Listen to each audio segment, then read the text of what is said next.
So you have a Section 8 housing choice voucher. That's a powerful tool you're holding. It's not just support to help you pay rent where you are right now. It's designed to be your ticket to opportunity. Today, we're going to break down your absolute federal right to move, a process they call portability, and exactly how you can use it. But what happens when the very agency that's supposed to help you is the one putting up a giant roadblock? If you've ever tried to move and been told no, you need to listen very, very closely, because there's a very good chance that denial was completely illegal. Let's get one thing straight right from the start. This isn't about asking for a favor. This isn't about hoping they're in a good mood. Your right to move with your voucher is protected by federal law. It's not a suggestion, it's the law. And here it is, right from the Code of Federal Regulations. It couldn't be clearer. You have the right to use your voucher assistance to lease a unit anywhere in the United States, not just in your county, not just in your state, anywhere. This is absolutely non-negotiable. Okay, so to use this right, you got to know who the players are and what they're supposed to be doing. The whole process really boils down to two key agencies, the public housing authorities, or PHAs. Think of it like this. You have your initial PHA, that's your home base, right? The agency that gave you your voucher in the first place. Then you have the receiving PHA. That's the agency in the new city or state where you want to build your new life. Your initial PHA is responsible for getting the ball rolling, and the receiving PHA takes the handoff, helps you find a place, and provides the assistance there. The whole process starts with you taking a few simple steps. First, you officially inform your initial PHA where exactly you want to move. Second, you give your current landlord the proper written notice, just like your lease says. And third, and this is important, your initial PHA is legally required to give you the contact information for the receiving PHA. It is their job to make that connection. You shouldn't have to go on some wild goose chase to find it. Now, listen up, because this is where things often go completely off the rails. So many families get stopped right here, tangled up in excuses and bureaucratic red tape. We are about to pull the curtain back on the most common and most illegal denial tactic they use. They call it the administrative trap, and that's exactly what it feels like. You're suddenly buried in a mountain of paperwork, or given these vague excuses that just seem designed to make you frustrated enough to just give up. Let me ask you, does this sound familiar?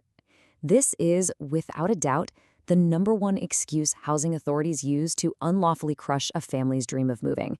They just throw up their hands and claim they don't have the money to support your move.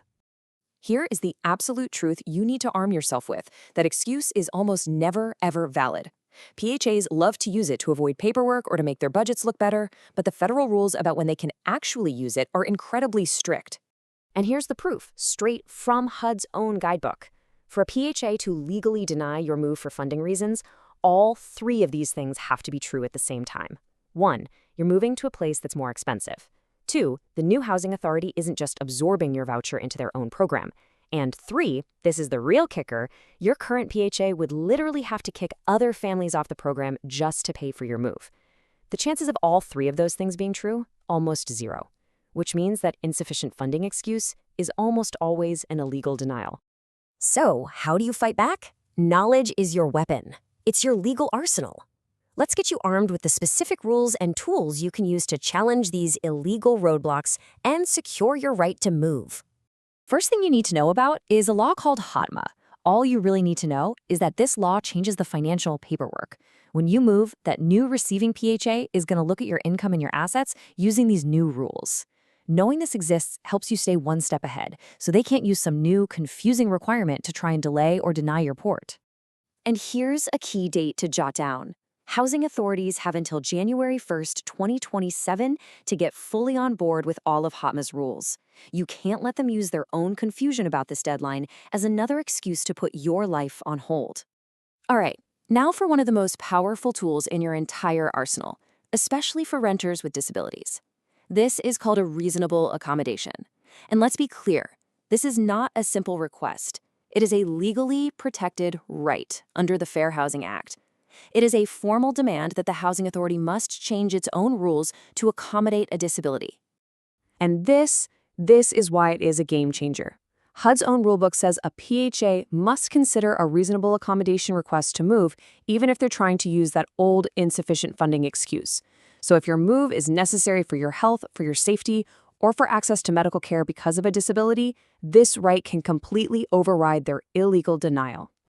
So now you're armed with all this information. What do? Well, it is time to turn all this knowledge into action and to claim the housing freedom that is rightfully legally yours. I want you to remember this. Your voucher was specifically designed for mobility. It is a tool meant to help you find better jobs, get your kids into better schools, and live in safer neighborhoods. It is not an anchor. It is not a chain holding you in one place. Here is your plan. It's simple. First, know your federal rights, the ones we just laid out. Second, document everything. Get names, dates, times for every call and every meeting. If you can, communicate in writing so you have a paper trail. And finally, and this is the most important part, you do not have to fight this battle alone. If your PHA is breaking the law, contact your local legal aid society or a tenant advocacy group. They are the experts who can help you fight and win. Your mobility is your right. Don't let anyone take it away from you.